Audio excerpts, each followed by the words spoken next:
नगर के देवी माई के भुवन दियना बरत है। फूल पाती चूरी फुंदरी लाई औ कोरी कोरी नरियर चढ़त है। आरंग नगर के देवी माई के भुवन दियना बरत है।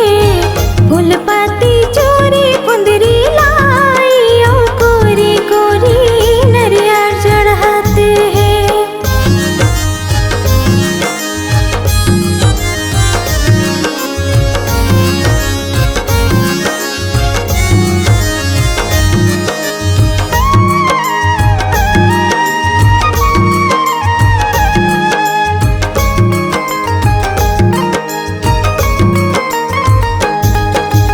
आरंग के महमाई ला सुमरौ सुमरौ चंडी माई।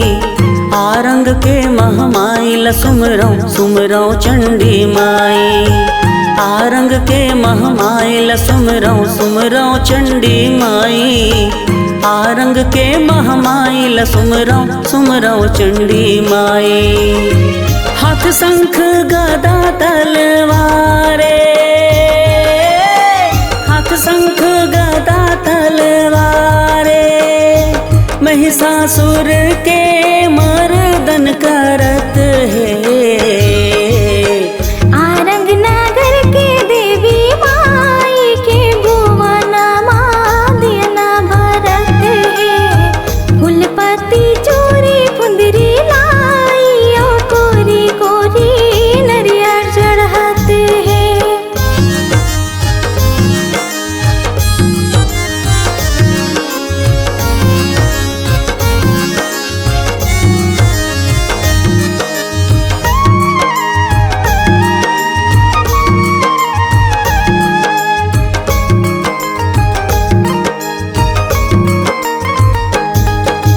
सुमिरत हाँ मैं सत बहिनिया सुमिरो शीतला माई। सुमिरत हाँ मैं सत बहिनिया सुमिरो शीतला माई। सुमिरत हाँ मैं सत बहिनिया सुमिरो शीतला माई। सुमिरत हाँ मैं सत बहिनिया सुमिरो शीतला माई। माता खल्लारी समिया माई के, माता खल्लारी समिया माई के, माँ की मूरत हमने लहरत है। आरंग नगर के देवी माई के भुवन दियना बरत है। फूल पाती चूरी फुंदरी लाई औ कोरी कोरी नरियर चढ़त है।